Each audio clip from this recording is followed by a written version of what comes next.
I actually thought I'd be way more overwhelmed by your schedule based on how much content you put out. But this is actually really eye-opening to me just because the fact that you fit all that you do really on Mondays and Tuesdays, the bulk of the front-facing stuff, the stuff that we see, and you look past on the recording revolution the past 9 years, it's incredible to see how consistent, how much content you have first and foremost, and how consistent you are with that content. And then now on top of that, you haven't let up on that, and you're still doing the new Graham Cochrane brand once or twice a week. That's encouraging to me as a content creator to know that to put out that level of content doesn't have to be that you're slaving away 40 hours a week putting content out constantly. Well, you're right. And it would be what you were talking about earlier, the 80-20 rule. I try to every year on that same flight to NAMM. It's usually the same time of year. I'm like assessing, are there things I can cut? Because we all think everything we do is important. Otherwise, we wouldn't be doing it. But it's just not true. Everything has some level of importance generally, but is it the best use of my time? And I'm always curious as to what can I just cut and see if nothing really falls apart or very minimal falls apart. That's always interesting because then you can free up a lot of time. So there's that rule, the 80-20 rule. And then there's Parkinson's law, which is just brilliant. And when I heard Tim Ferriss explain how the two work together, and Parkinson's law is that it states that work always expands to fill whatever time you give it. It's sort of like this observation that if you give yourself a week to do something, it'll take you a week. Give yourself a day, it'll take you a day. And so Tim Ferriss was the first person I heard who said, like, look, can't we just sort of hack Parkinson's law in such a way that what if I just give myself a shorter deadline than I need? It might force me to focus and get it done faster. So he uses the two together. Only do the 20% that matters, and then give yourself a really short deadline for that 20%. So you get super, super focused. But there's some things that go along with that. Like to make this work, I can't have any distractions.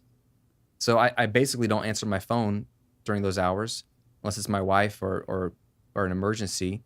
I don't play on social media really. I don't look at stuff. I don't have my inbox open. I only check email once a day because I know those things will be time sucks for me, even if it's just 5, 10, 20 minutes here or there. You're like, okay, what was I doing again?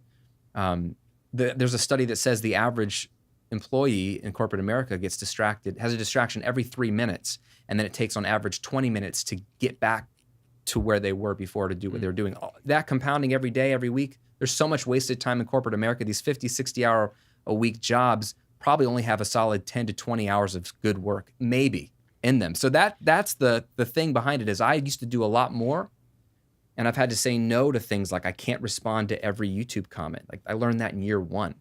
I just can't. And people are like, why don't you respond?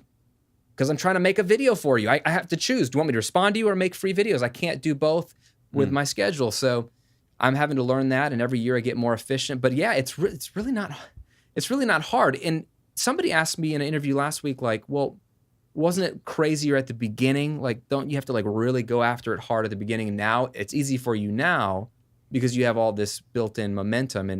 And yes, it's gotten easier in terms of I can be more efficient and I can feed the machine a little less gas because the car's in motion and it can still go at that speed. But I still have always had clear boundaries. So I worked more hours in the past. Recording Revolution took the full 3-4 days a week of 8-hour days 9 years ago. Now it only takes me 5 hours a week. But it still was only 32 hours a week back then. It wasn't, I wasn't working crazy hours. So it can be less time than you think. And if you really value the other things you're trying to do, and not everybody wants to run multiple content brands, but maybe you just want time to go to the gym. Or maybe you just want time to have dinner with your family every night. Or maybe you just need more sleep and you're like, I would love to get to bed earlier, but I just got so much to do. I would question, maybe you don't have so much to do. You think you have so much to do, but is what you're doing, is all of it valuable? Or could you shed some of it, delegate some of it, or automate some of it in a way that frees up your time and you still can get 80, 90% of the way there?